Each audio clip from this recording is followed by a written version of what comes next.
আচ্ছা, ছোটবেলায় তোমরা কেমনভাবে চাউমিন খেতে? এরকম মাংস, ডিম এত কিছু দিয়ে নিশ্চয়ই কারুর বাড়িতে চাউমিন হতো না।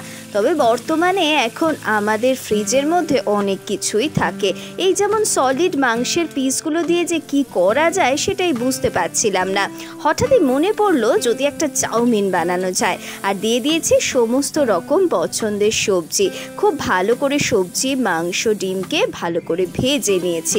তারপর সেদ্ধ করে রাখা চাউ দিয়ে দিয়েছি।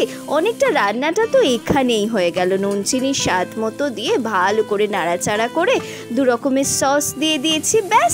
আর রেডি হয়ে গেছে খুব সুন্দর চিকেন নুডলস। তোমরা কে কোথা থেকে বলছো আমাকে অবশ্যই কমেন্ট করে জানাবে। ভিডিওটা ভালো লাগলে লাইক করো, চ্যানেলটা সাবস্ক্রাইব করে সঙ্গে থেকো। আর হ্যাঁ, আমার এই সুন্দর চাউমিনটা দেখতে কেমন হয়েছে সেটা জানাতে ভুলবে না, কিন্তু বাড়িতেও এমন চাউমিন রান্না করে দেখো।